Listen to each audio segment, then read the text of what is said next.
Pulso Global y Radio Costa Rica no se hacen responsables por las opiniones emitidas en este programa.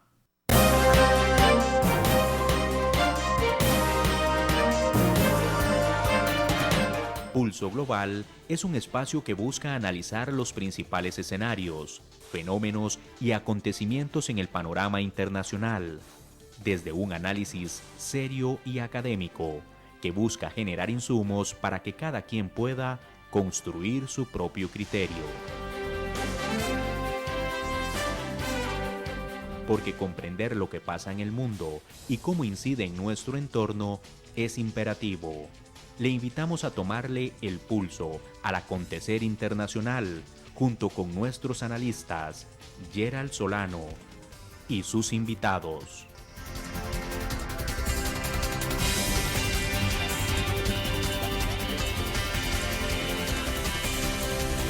Bienvenidos. Hola a todos y todas, esperando que estén muy bien. Les saluda Gerald Solano desde el programa Pulso Global, transmitido a través de nuestra página de Facebook Live y de Radio Costa Rica 930 AM. Hoy en nuestra transmisión número 84 y la última por este 2021 en vivo. Así que hoy estaremos hablando y tomándole el pulso a lo acontecido durante el 2021. Y hoy tenemos el agrado de contar con la participación de dos amigas, de eh, dos politólogas, las dos son politólogas, son amigas cercanas de Pulso Global y quienes nos han acompañado a lo largo de este trayecto que ya hoy cumple su programa número 84, pero que estamos cerrando nuestro segundo año con este proyecto. Nos acompañarán entonces la especialista politóloga argentina Artavia, especialista en política internacional, y por supuesto nuestra amiga politóloga y reconocida comunicadora, conductora del espacio Contexto 360, Vicky Gamboa Ross. Buenas noches Vicky, buenas noches Argentina, muchísimas gracias por acompañarnos y qué mejor manera que terminar nuestro programa en vivo de este año con ustedes dos y conversando un ratito sobre todo lo que ha pasado en este 2021 a nivel internacional. Un abrazo a ambas. Buenas noches. Buenas noches, Gerald, y buenas noches, Argentina. Qué gusto verte. Te he andado buscando por todo lado. Te me has escapado del tamal, pero espero que estos días saques el chance para venir a mi casa. Claro que sí, yo encantada de estar con dos excelentes amigos, colegas a quienes respeto muchísimo. Y sí, qué mejor manera de cerrar este programa al que he dado seguimiento desde el día uno. Hacer para mí es un honor cerrar este programa del año. eh, Hablando de lo que nos gusta, ¿verdad? De lo que hablamos, incluso cuando no hay programa de por medio, cuando no hay clases de por medio, siempre estamos hablando de lo que está pasando en el mundo. Así que muchísimas gracias por la invitación. Pues muchas gracias. Este año ha sido definitivamente un año bastante movido en materia internacional. Hemos tenido muchos temas de qué hablar y por supuesto desde Pulso Global nos ha correspondido tratar de ir seleccionando algunos de todos los temas, ¿verdad?, que suceden durante la semana para poder compartir con toda nuestra audiencia. Pero bueno, quisiera tal vez que iniciáramos y por supuesto ustedes saben que la dinámica es conversar con ustedes para poder aprender, porque siempre se aprende de ustedes. Y es que, bueno, este año tuvimos cobertura de distintas elecciones, de distintos procesos electorales en América Latina, pero tuvimos uno que por lo menos para los vecinos centroamericanos, ¿verdad? En particular, era de importancia vamos a ver, por la cercanía era de mayor importancia, que ha sido la transición de poder en los Estados Unidos. ¿Cómo podríamos evaluar esa transición, verdad? Tuvimos programas sobre Afganistán, tuvimos sobre la llegada de Biden al poder. ¿Cómo analizan ustedes el tema de Estados Unidos durante el 2021 y la administración Biden? Aquí me siento, como siempre, a escuchar y aprender de Vicky. No, no, muchas gracias. Aprendo yo más de ustedes, yo creo. Pero Biden entra, hay que recordar, entra con un buen mandato popular, también gana fuerte en el colegio electoral, lo que le da una posibilidad de tener un periodo más amplio de lo que uno como politólogo llama el periodo de luna de miel, que son esos primeros meses, ojalá antes, tal vez un año de gobierno que le permitía gozar de dos cosas importantes en el ejercicio del poder, que es el respaldo popular y además en este caso también lo ha tenido una buena opinión pública y además una mayoría tanto en la Casa como en el Senado, a pesar de que son mayorías más pequeñas de lo que unas mayorías más amplias le permitirían hacer. Tan delgada es el margen en el Senado que es de 50-50, recordando que en caso de empate el vicepresidente desempata la votación en el Senado, pero ha habido una piedra en el zapato en esa mayoría demócrata en el Senado que no le ha permitido tener más amplitud con las cosas que ha hecho, aunque ha hecho cosas muy valientes. Yo creo que los 17 decretos ejecutivos que firma el día de la toma de posesión marcan el rumbo de este 2021 para la administración Biden, sobre todo en términos de los proyectos grandes. Primero, cómo lidiar con la pandemia, cómo lidiar con temas que han sido urgentes desde la perspectiva de los demócratas, reparar los puentes rotos a nivel de política exterior, sobre todo con Europa, cambiar el tono de la fricción con Rusia y con China en temas no solo de expansión de ese reto hegemónico que le ha puesto China en muchos temas y ahora más adelante podemos hablar también de lo que está pasando en Centroamérica con eso, que yo creo que es importante que lo conversemos, sino también en temas comerciales, en temas de presencia de organismos multilaterales, entre otros. Y yo creo que logra muy al estilo de liderazgo del presidente Biden, no forzar las cosas, sino tratar de hacerlo negociado. Y le cuesta, me parece a mí, la piedra en el zapato en sus cálculos de ejercicio del poder es el senador Joe Manchin de West Virginia, que se le ha opuesto en cada paso del camino. Siempre en los temas más importantes, en los temas, por ejemplo, del aumento del presupuesto al gasto de más de 3 trillones de dólares en infraestructura para mejorar la economía, para mitigar el impacto de la pandemia y muchas otras cosas, Manchin ha estado del lado de los republicanos. Esta semana también, por ejemplo, bloqueando el tema de la vacunación obligatoria a nivel federal, con otro senador demócrata que votó con los republicanos, terminando la votación 52-48, el senador de Montana, ahorita no me acuerdo el nombre, pero fue Manchin de West Virginia, el senador demócrata de Montana, que votan para frenar o para bloquear a nivel de Senado la vacunación obligatoria a nivel federal. Entonces, ha sido interesante porque yo creo que ha sido exitoso en los principales temas en los que tenía vistos, sobre todo en los primeros 17 decretos ejecutivos, todo el tema de protección de cambio climático, la retoma de la presencia de organismos multilaterales, pero ha habido otros temas que son importantes para la agenda de los republicanos que le ha costado también impulsar. Eh, el tema del Triángulo Norte no hay claridad, hay que recordar que se puso como encargada a la vicepresidenta Kamala Harris y también un destacado especial que es el señor Ricardo Zúñiga, que han venido muchísimas veces, pero que también con la realidad política de los países de Centroamérica, además en procesos electorales han encontrado no solo, ya no existencias solapadas o problemas eh, más disipados o menos claros, sino que hasta resistencias más frontales, como por ejemplo lo que ha pasado con Daniel Ortega y con el presidente Nayib Bukele en El Salvador.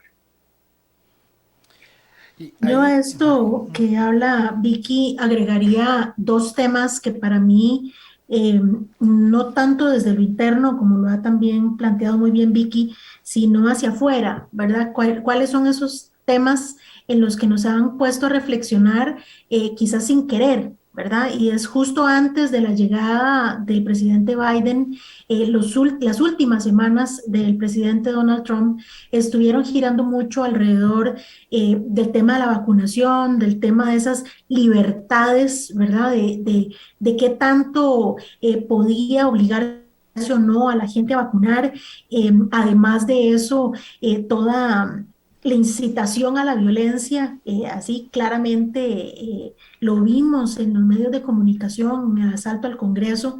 eh, y que nos puso a reflexionar, en primer lugar, sobre el valor de la institucionalidad y de las democracias en el mundo, sobre todo de un país que siempre se ha presentado como el abanderado de la libertad, de la democracia y de la justicia en el mundo. Entonces creo que ese es un primer elemento con el que Biden, el presidente Biden, se encuentra no solamente para restablecer en lo interno esos cortafuegos, ¿verdad? De la institucionalidad, sino también hacia afuera. ¿Cuál es la imagen de los Estados Unidos que se estaba no solamente construyendo, o más bien destruyendo a propósito de las decisiones a veces erráticas del presidente Trump, y cómo entonces hacia lo interno también el presidente Biden tuvo que tratar de restablecer no solamente el tejido, ¿verdad? Y la cohesión interna, sino también esa imagen al exterior.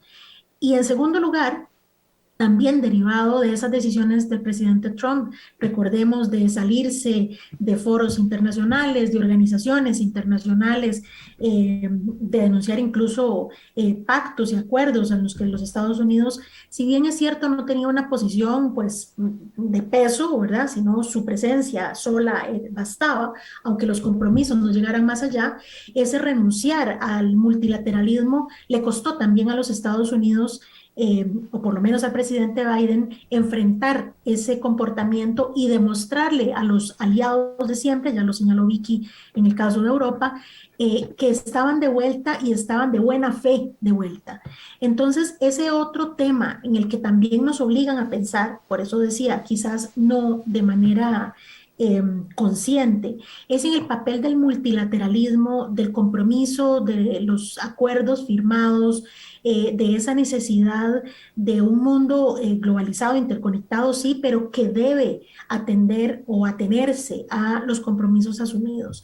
Creo que esos dos puntos también son los que permean no solamente esa llegada del presidente Biden, sino también esos primeros meses de gobierno. ¿Cómo hacer sentir que ese Estados Unidos, que siempre estaba abogando por la democracia, por la libertad y por la justicia, pero también por la cooperación, por el entendimiento y el multilateralismo, estaba de regreso, y volvían a ser ese socio confiable, sobre todo para los europeos y algunas otras regiones en el mundo?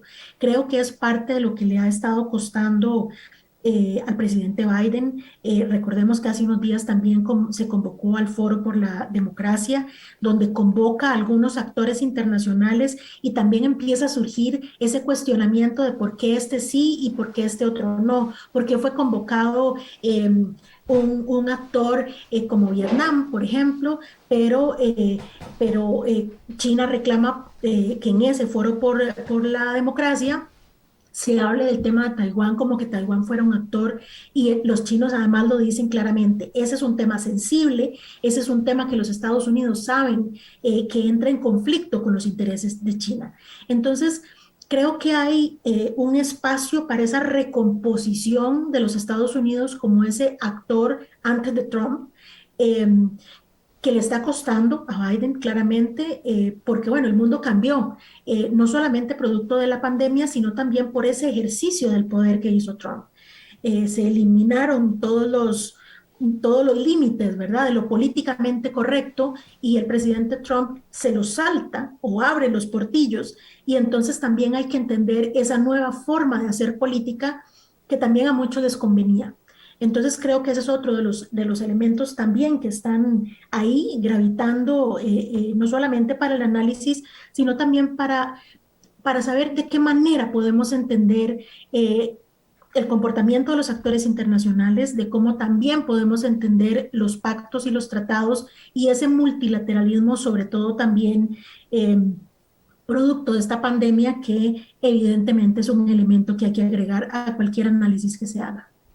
Sí, qué dicha que tocaste el tema de la cumbre por la democracia argentina, porque precisamente era uno de los temas que quería conversar, porque escuchaba una entrevista para la Dolce Vele de Juan González, que es asesor especial para América Latina del presidente Joe Biden, y él hacía una afirmación con una frase que a mí me llamó mucho la atención, porque él decía que América Latina no es una pieza de un juego de ajedrez para Estados Unidos, que Estados Unidos ahora entiende que América Latina tiene, ¿verdad?, su forma de tomar decisiones, y que de ahí la importancia de que participaran aquellas democracias que desde la lectura de los Estados Unidos, digamos, son consolidadas en la región, ¿verdad?, o por lo menos pueden representar aportes importantes para una cumbre de la democracia, y al cuestionársele por qué no participaban algunos otros como estos que vos has mencionado, ¿verdad?, China, etcétera, ellos decían que, bueno, que definitivamente la democracia estadounidense tampoco era una democracia perfecta, ¿verdad?, que estaba en esa construcción, y que a partir de los eventos que ha señalado el Capitolio, precisamente hay todo un replanteamiento y un repensar de la democracia. Y tanto en Contexto 360 con Vicky como con vos hemos hablado en este espacio de lo sensible y lo débil que es la democracia, y que muchas veces la damos por sentada, ¿verdad?, y que de ahí es la responsabilidad nuestra desde estos espacios de comunicación, desde estos espacios de aprendizaje, de poder ir consolidando cada vez más, ¿verdad?, el criterio de que la democracia hay que fortalecerla, que hay que cuidarla, y que la institucionalidad es un elemento fundamental para que ésta funcione. Pero entonces eso me lleva, ¿verdad?, esa democracia tal vez a un segundo gran tema, que es el que ha sido tan movido el escenario en América Latina, particularmente a partir de elecciones que han iniciado, ¿verdad?, en la mayoría de los países de América del Sur, pero que nos ha traído esas sorpresas en términos de giros entre la, ¿verdad?, izquierda o las derechas,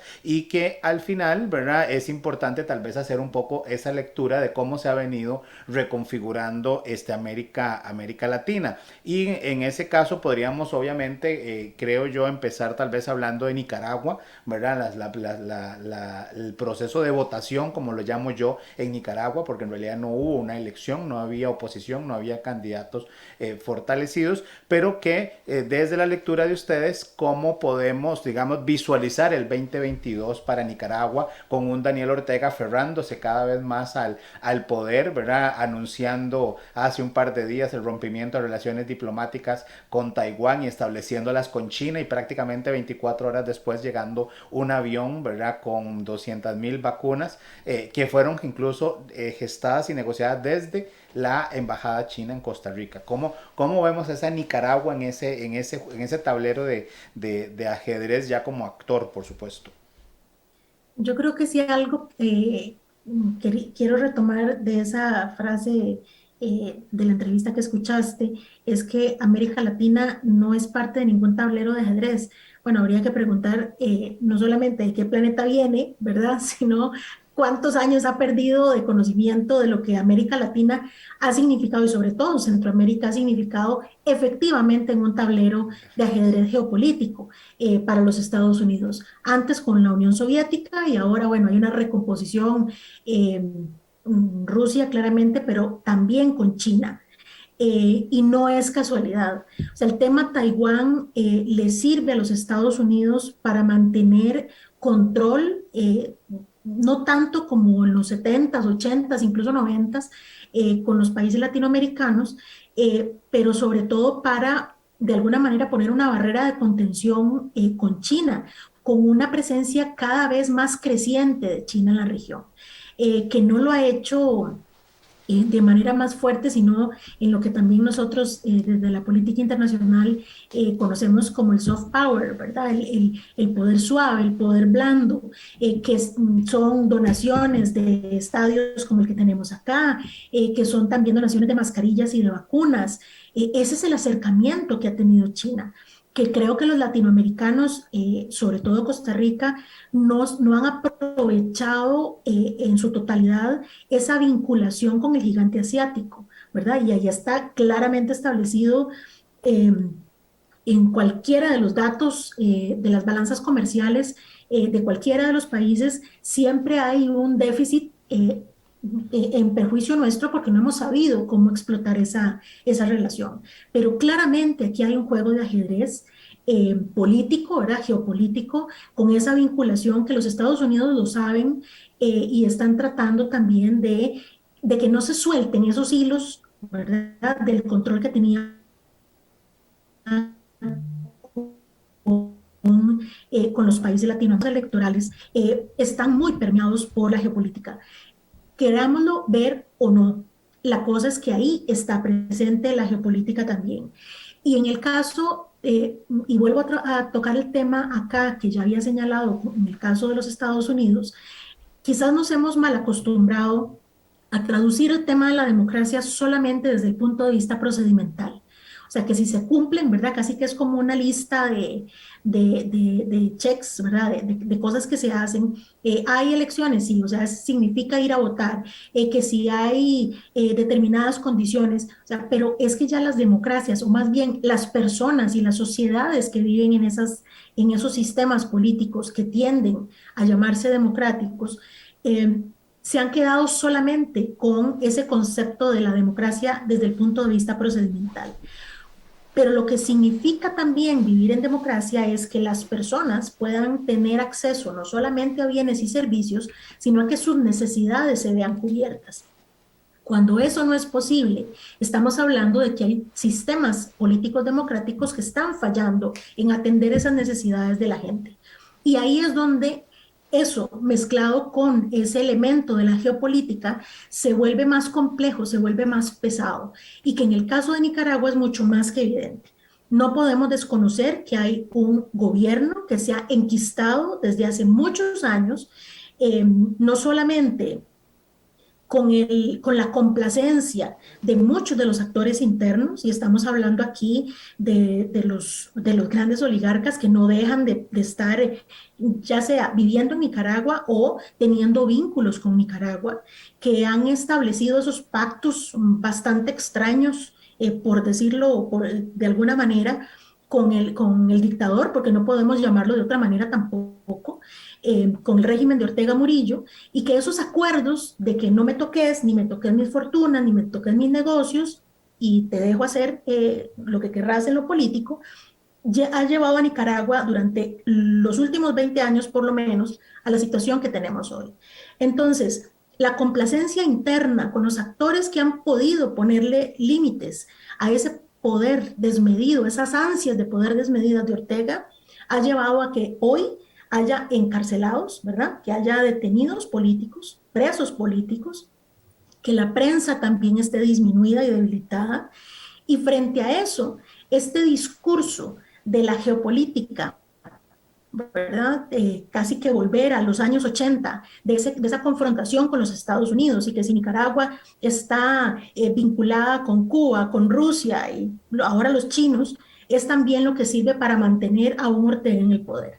Entonces es una mezcla no solamente peligrosa, sino también terrible. ¿Para quién? Para ese pueblo que merece un mejor gobierno, ese pueblo que merece mejores condiciones de vida, pero que en esa mezcla de lo que no les han podido dar ninguno de los últimos gobiernos, de lo que tampoco les ha podido resolver una comunidad internacional que mira impávida cómo Ortega se perpetúa en el poder, vamos a tener que seguir hablando no solamente de una Nicaragua que cada vez está más empobrecida, sino que también, lamentablemente, en el corto o mediano plazo, no se visualizan cambios. También es cierto que nuestros abuelos decían no hay mal que dure 100 años, ¿verdad? Pero aquí hay condiciones hacia lo interno, sobre todo, que tienen que ser revisitadas más allá de estar también echando la soga cada vez que se va a hablar de Nicaragua a un término estrictamente geopolítico. Aquí hay elementos de carácter interno que también es conveniente analizar. Yo creo impecable el análisis de Argentina. Yo concuerdo con todo lo que has dicho y pienso también que empieza a cambiar la estrategia de Estados Unidos de política exterior, sobre todo en relación con América Latina, porque en esa presión hegemónica que le hace, en ese reto hegemónico que le está haciendo China, y hablábamos con Gerald hace unos programas aquí en este espacio acerca hay reticencia de hablar de la reconfiguración de ejes, pero vos hablas de ese libreto de los 80 y yo creo que es parte de lo que estamos viendo hoy, parte de lo que vimos en Afganistán con la salida, con la retomada de los talibanes, que los chinos estaban haciendo negociaciones con los talibanes en menos de 24 horas, es parte de lo que vimos al día de ayer con Nicaragua, y es parte de esa nueva lucha hegemónica que hay en el mundo entre Estados Unidos y China, y que las relaciones con América Latina, específicamente de lo que estamos conversando con América Central, toman un tono diferente. Y aquí quiero decir las palabras que dijo la portavoz de la Casa Blanca, Karine Jean-Pierre, es la subportavoz, que dijo sobre la cumbre de democracia que Biden iba a pedir a los asistentes de la cumbre que se dedicaran a revertir la recesión democrática y garantizar que las democracias rindieran fruto para su pueblo.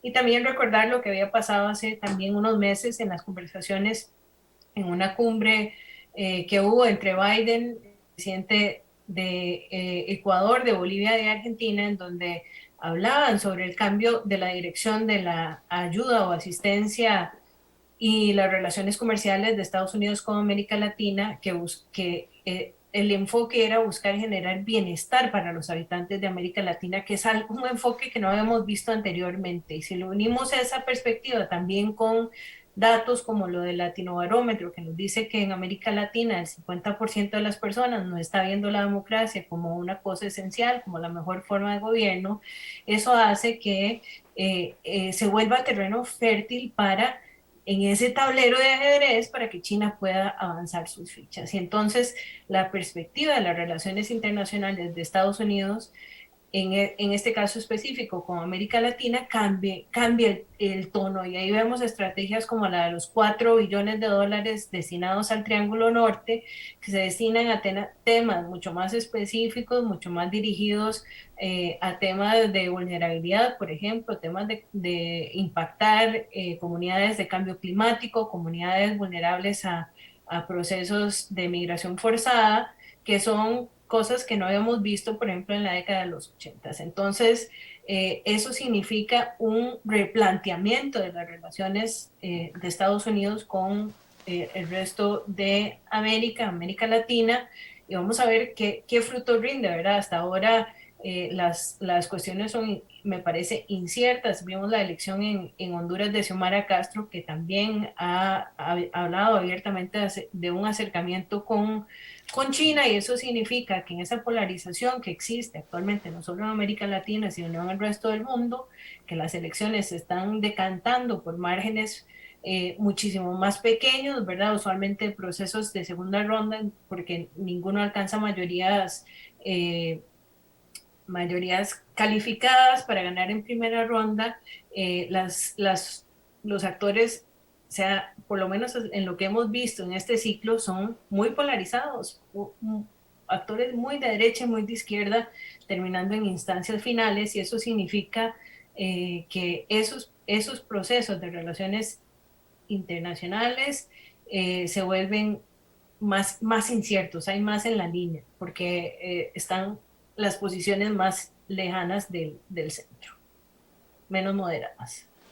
Y sumemos a esa dinámica y a ese análisis tan interesante que están haciendo ustedes, El Salvador, ¿verdad? En este 2021 El Salvador tuvo elecciones parlamentarias, ¿verdad? Y que de alguna forma le permitieron al presidente Nayib Bukele concentrar aún más, ¿verdad? El poder de lo que ya había iniciado, digamos, una vez de su elección, ¿verdad? Y con un apoyo y una popularidad importante dentro, digamos, de El Salvador, por lo menos a nivel de las mediciones, pero que también ha sido un tema de preocupación para otros países, ¿verdad? En términos de esos inicios o indicios de desdibujar, ¿verdad? Los límites de la institucionalidad y esos, digamos, esa división de poderes que pareciera cada vez ser más, ¿verdad? Más borrosa en el caso de El Salvador. ¿Cómo lo sumamos a esa fórmula? Vicky acaba de mencionar algo que es vital y es el apoyo que la gente tiene o la percepción que la gente tiene sobre la democracia.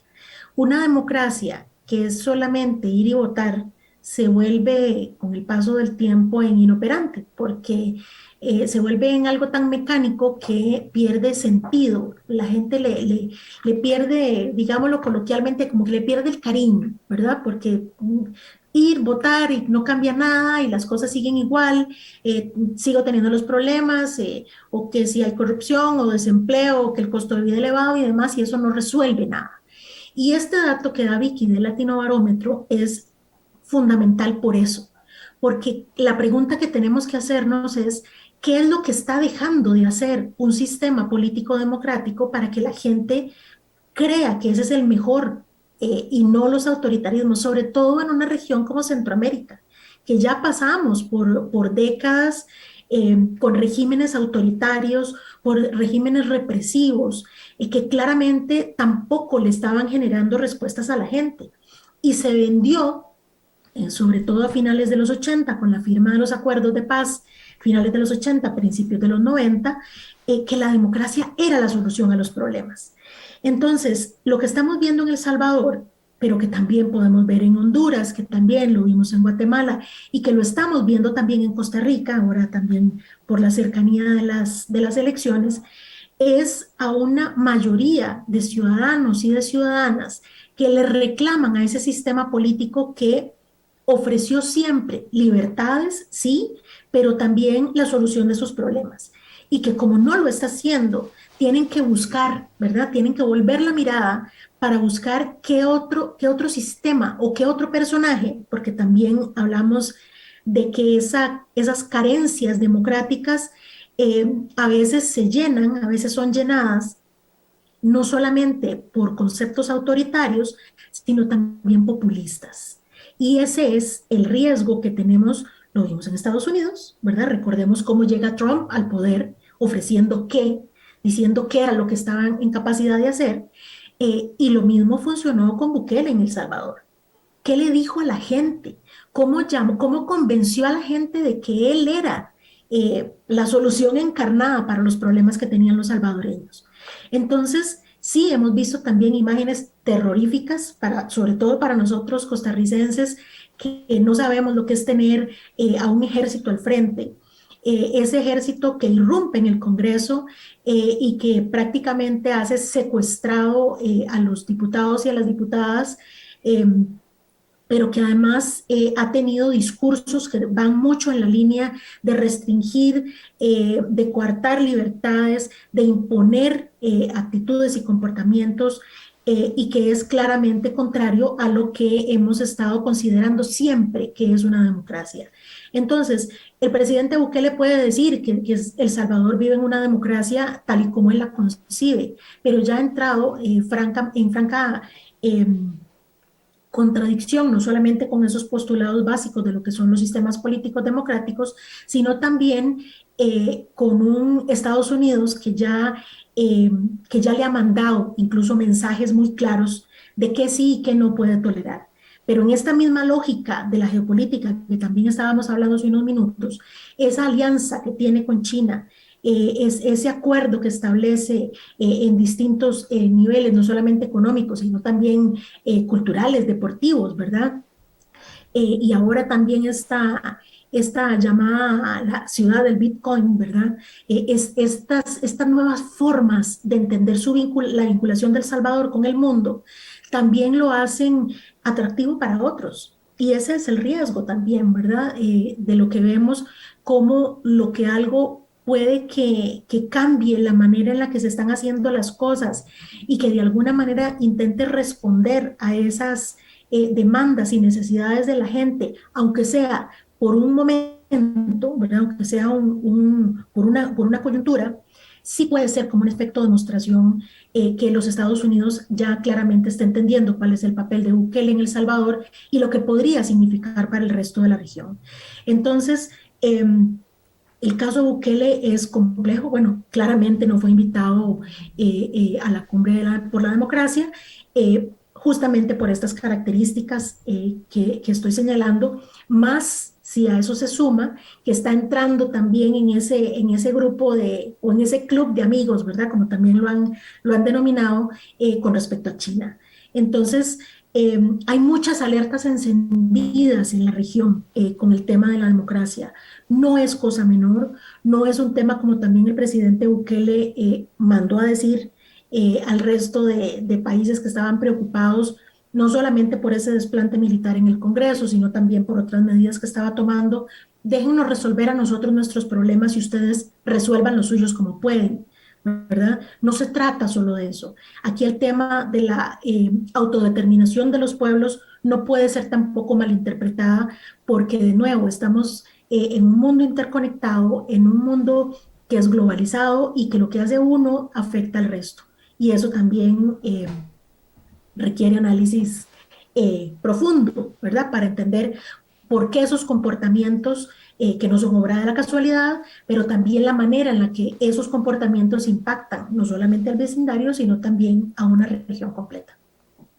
Yo, cuando pienso en la última elección por escaños en El Salvador, pienso en una línea de cine. Yo que soy cinéfila, y después de que pronuncia un discurso un político, otro dice: así es como muere la democracia, en el ruido estridente de la multitud, ¿verdad? Y eso lo que nos habla es que los mecanismos democráticos son imperfectos. Y ahí volvemos al libro que yo les menciono siempre, de cómo mueren las democracias, de Steve Levitsky, de cómo en la coyuntura hemos visto personajes antidemocráticos que se valen de los mecanismos de la democracia para hacerse el poder y minarlo desde dentro. Y Argentina ha hablado muy bien de cosas que ha hecho el presidente Trump en esa línea, pero también personajes como Jair Bolsonaro, en Brasil, el candidato ahora en segunda ronda en Chile, Cast, que se anuncia como un fan de Bolsonaro, también tiene esos mecanismos, y Bukele, por supuesto, en El Salvador, que ha minado los procesos democráticos desde dentro, o procesos como Venezuela y Nicaragua, que ridiculizan los procesos democráticos y hacen una mímica del proceso democrático para validar posiciones autoritarias en el poder. Pero es interesante analizar la integralidad de la coyuntura, porque los roces de Bukele vienen a partir de la administración de Joe Biden. Durante la administración del presidente Trump, que fue cuando llega Bukele al poder, tenía una cercanía enorme con el presidente Bukele y una muy buena relación con el embajador estadounidense en El Salvador. Es con ese cambio de estrategia que hablamos anteriormente que la perspectiva cambia, y que hay una preocupación por los mecanismos democráticos en la región, todo un movimiento que, como mencionamos anteriormente, termina en esta cumbre y en este cambio de estrategia por mejorar por buscar que los mecanismos democráticos, dentro de la mejor entendimiento de qué son los mecanismos democráticos de los países, funcionen y que vayan de la mano con una estrategia también de ejercicio del poder que fortalezca los mecanismos y que no sean concentradores del poder y replicadores de la desigualdad dentro de los países. Ya que estamos en Centroamérica, este 2021 celebramos los 200 años de vida independiente. ¿Cuáles consideran ustedes que son los retos a los que debemos de prestarle especial atención en este 2022?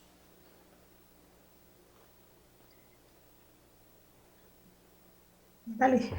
Yo creo que a nivel internacional hay varios temas que están obviamente yo creo que de primeros en la fila, obviamente el relevo del poder de Angela Merkel en Alemania, ahora con el nuevo canciller Olaf Scholz, le representa un reto importante del ejercicio del poder y el liderazgo, no solo dentro de Europa, sino dentro de todo Occidente, a lo que venía haciendo la canciller Merkel, ¿verdad? Obviamente ya con lazos o algunos puentes reparados con Estados Unidos y un eje reconfigurado, pero con retos importantes. Ahí vemos, por ejemplo, todos los retos internos que están teniendo los países europeos para enfrentar los temas de la pandemia, ¿verdad? Y eso es un reflejo también de los procesos políticos internos que tienen que ver con la polarización que han tenido los países europeos, la aparición de ultraizquierda, ultraderecha,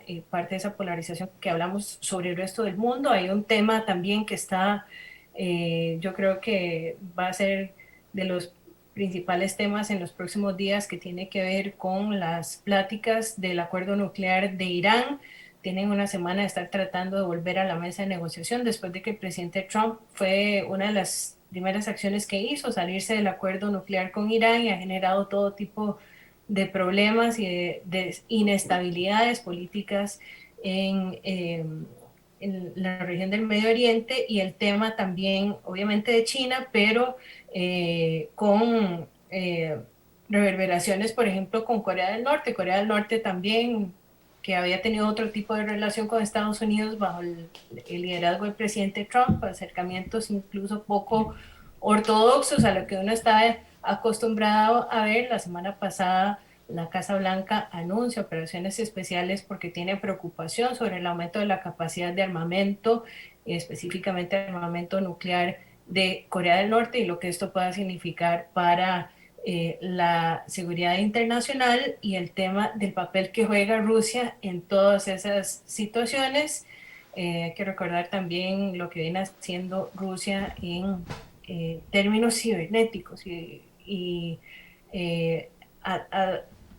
en todo tipo de nivel, no solo a nivel comercial. Este año 2021 vimos varios ataques, obviamente no oficiales, no ataques de estados, sino ataques de grupos cibernéticos rusos a objetivos estratégicos en Estados Unidos, de energía, de alimento, ya se ha hablado mucho también acerca de la injerencia de este tipo de acción sobre procesos electorales y manejo de la comunicación y la descomunicación. Entonces yo creo que esos cuatro temas van a ser esenciales en la agenda internacional para el 2020. Frente a ese reto, frente a ese contexto que Vicky está señalando con retos profundos, Centroamérica se inserta, creo, de manera desigual en el escenario mundial. Recordemos que hace 30 años que se firman los acuerdos de paz, los que ponen fin al conflicto armado. Si bien es cierto, no todos los países tenían ejércitos o guerrillas enfrentadas, eh, sí, todos los países sufrieron los efectos de esos conflictos. Cuando logran firmarse los acuerdos, eh, se firman sobre la base de tres ejes: paz, democracia y desarrollo. En esa triada, que una de esas también la fortalece o la refuerza, una reorganización de lo que se entendía hasta ese momento como la integración regional, y da paso al sistema de la integración centroamericana. Los europeos jugaron un papel fundamental. Por eso es que este señalamiento que está haciendo Vicky de cara a este cambio que hay en Alemania también es de interés para los centroamericanos, habida cuenta que la Unión Europea, como un todo, como una unión, pero también algunos de los países europeos individualmente, apoyan y acuerpan muchas de las iniciativas, muchos proyectos de cooperación en la región. Los retos de la Centroamérica del Bicentenario, pero de cara no solamente al 2022, sino, como lo hemos hablado también, en los próximos 100 o 200 años, es entender cómo esta tríada de paz, democracia y desarrollo sigue siendo igual de necesaria que hace 30 años, que tiene que darse una revisión, no solamente de esos acuerdos firmados hace 30 y 35 años, sino también de considerar que en virtud de la pandemia, pero también de la profundización de las desigualdades, de las brechas, de los problemas que se han venido arrastrando por años, tienen que ser reconsiderados en los planes de acción de los países centroamericanos con el apoyo de actores internacionales. Por eso es que yo creería que ojalá esta pandemia, lo hemos visto en algunos temas muy puntuales, que la región ha sabido enfrentarlos de manera colectiva, de manera coordinada, compra de medicamentos, el tema también de la gestión para la compra de las vacunas, de la aprobación por el Banco Centroamericano de Integración Económica de, en algunos casos, donaciones y en otros préstamos en condiciones más sencillas, digamos, para los países de aceptar, para poder no solamente entrarle al tema de la salud, ¿verdad? Del tema de compra de medicamentos, vacunas y demás, sino también en función de la reactivación. Y el otro tema que también es fundamental para los centroamericanos es el tema del cambio climático. Entonces creo que hay retos importantes que tienen que ver todavía con esa triada de hace 35 años, que los problemas se han profundizado, pero que siguen estando ahí, que la pandemia agravó, pero que no desapareció ni transformó, simplemente profundizó.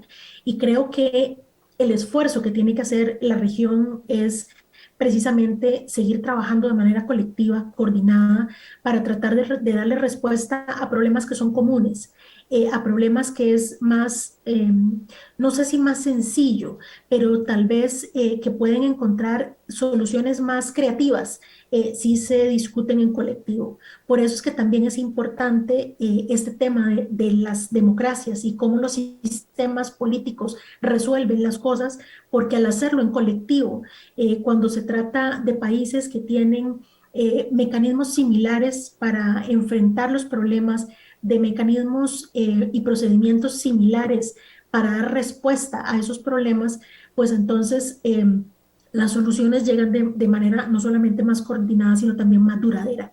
Creo que llega un momento de madurez, si se quiere, política también, pero que también se fragmenta, ¿verdad? Producto de todas estas complicaciones, de todas estas problemáticas y coyunturas, que obliga a Centroamérica a revisar los acuerdos de paz firmados hace 35 años, que se requiere también la revisión del sistema de la integración centroamericana, aunque los ticos a veces somos un poco quitados para hablar del tema de la integración, pero que en este mundo globalizado nadie se salva solo, ¿verdad? Lo decía Angela Merkel, lo repitió muchísimas veces el año pasado de cara a la pandemia, nadie se salva solo. Y como nadie se salva solo, las vías para lograrlo son pensar soluciones de manera conjunta. Por eso es que el sistema de la integración se convierte en un mecanismo idóneo para que pensemos en los problemas que tenemos en común y cómo resolverlos de manera coordinada. Creo que esos son retos importantes, ese repensar la integración, ese repensar la manera en la que los problemas comunes pueden ser resueltos de manera conjunta. Hay varios saludos y algunos comentarios y una pregunta. Jean-Pierre Moretti nos saluda y además dice: considero que el principal problema de la democracia en América Latina se encuentra en la disputa que ha tenido como protagonistas a una izquierda ideológica y a una derecha económica incapaces de dialogar y generar un consenso positivo para sus respectivos países.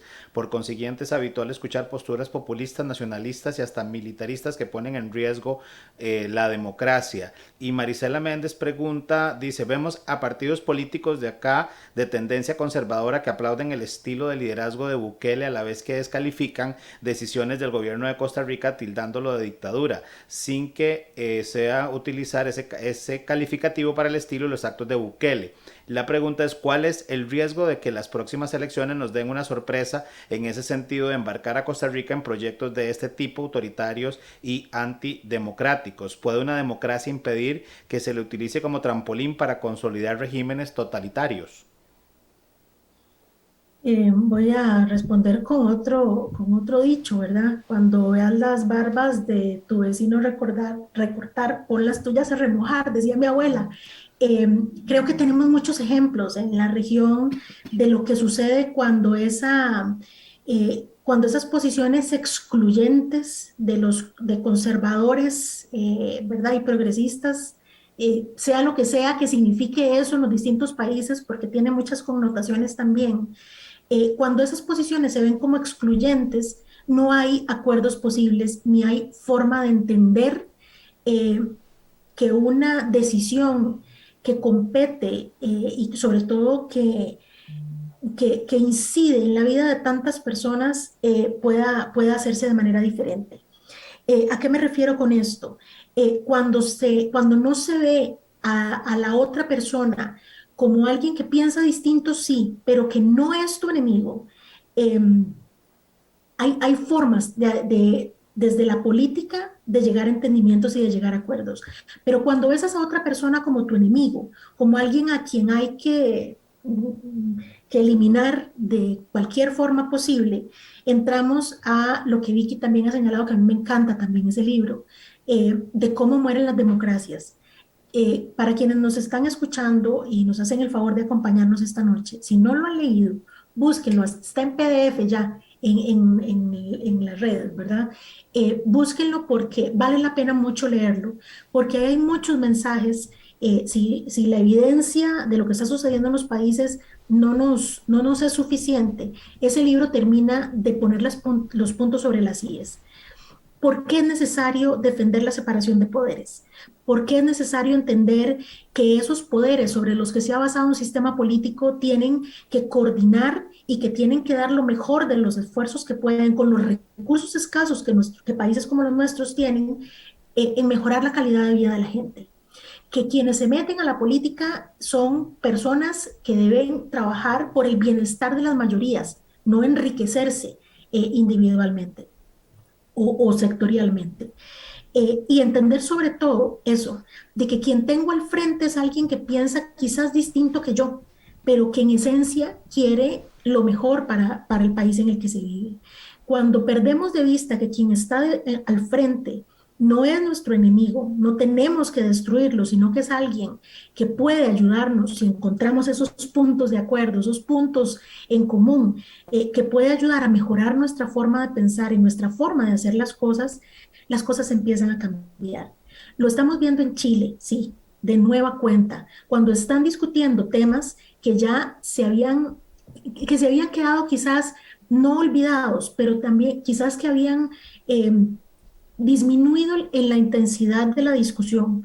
Hoy de nuevo están discutiendo de temas producto también de lo vivido en dictadura.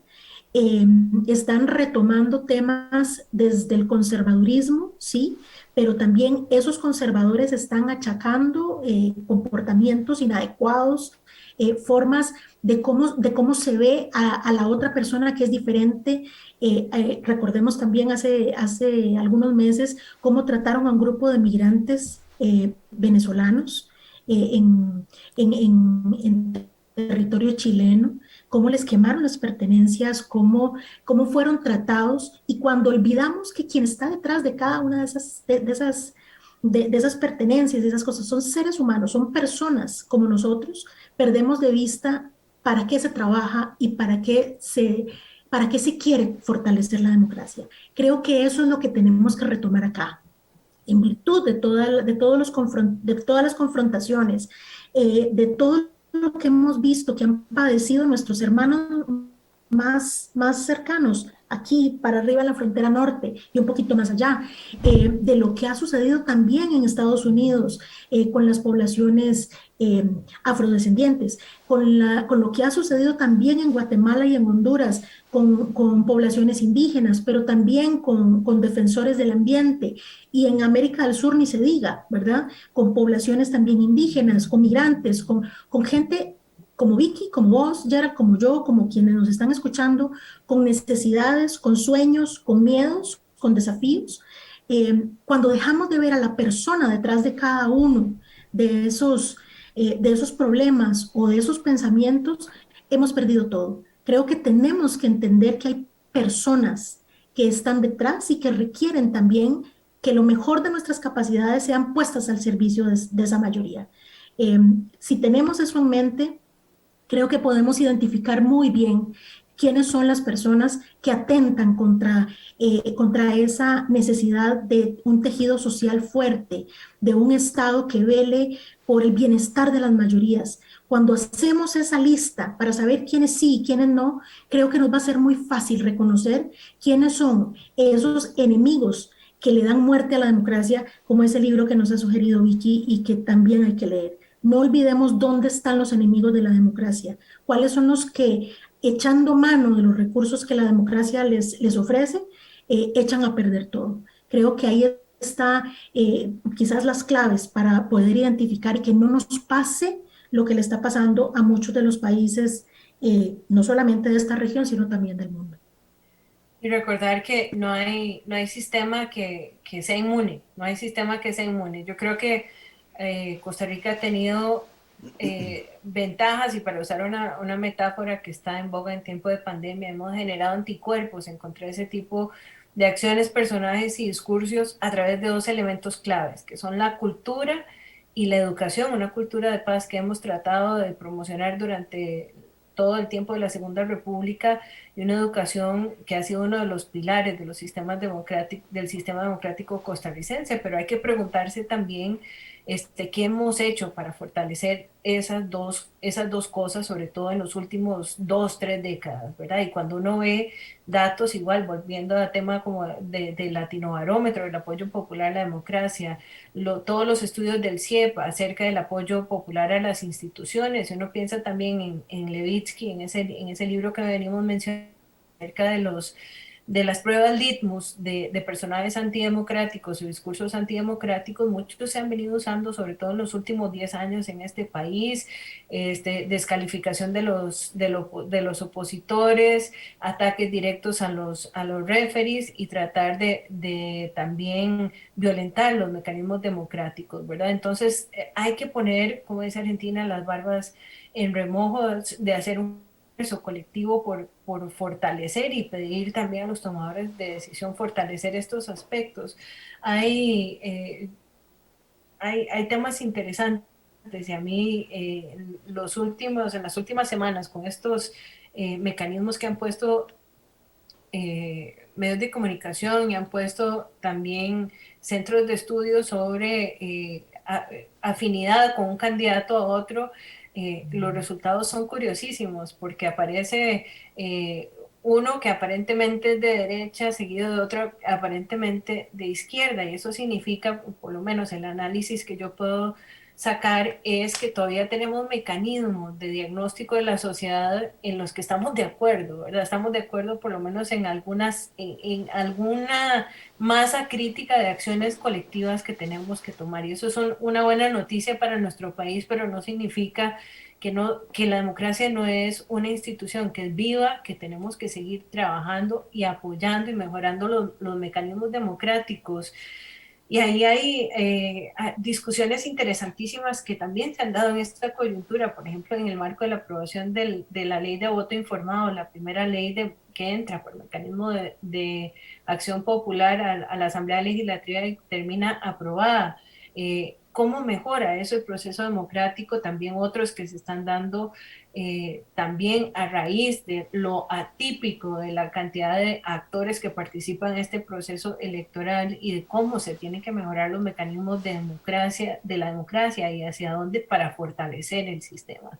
Y esas son claves, asuntos claves en los que los politólogos y analistas tenemos que echar ojo para poder llevarle el pulso a la salud de la democracia en nuestro país. Bueno, queridas amigas, definitivamente un gusto haber estado con ustedes hoy conversando. Ya lamentablemente estamos fuera de ya nuestro tiempo. Más bien le agradecemos a Andy y a Radio Costa Rica por dejarnos hoy extendernos un poquito más con este pulso que le tomamos al 2021 y obviamente esperar el 2022. Les mando un fuerte abrazo y gracias por acompañarnos desde el inicio de Pulso Global, por haber estado todo este año en disposición de acompañarnos, de estar como analistas comentando, porque siempre aprendemos de ustedes y es un gusto, por supuesto, verlas y escucharlas. Abrazo a vos y a Argentina. Abrazos. Gracias. Y desde Pulso Global queremos desearles una muy feliz Navidad y un próspero 2022 lleno de amor, salud, bendiciones y cargado de buenos momentos. Gracias a ustedes, nuestro espacio es una realidad y esperamos que nos acompañen el próximo año para juntos seguir tomándole el pulso a los principales acontecimientos internacionales durante el 2022. Hemos llegado así al final de nuestro programa y esperamos que lo hayan disfrutado y agradecemos a nuestros patrocinadores Sinred Consulting y Gráfica Creativa por su apoyo para que este espacio sea una realidad. También un agradecimiento especial a nuestra productora ejecutiva durante todos estos 2 años, Gabriela Navarro, y a Andy Torres en controles y a todo el equipo técnico. Que tengan todos muy buenas noches y nos vemos en el 2022.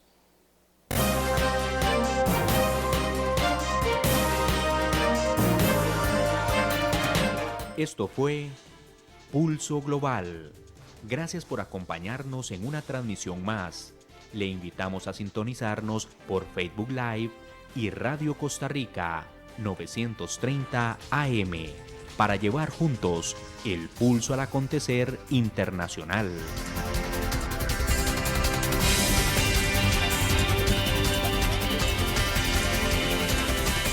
Buenas noches.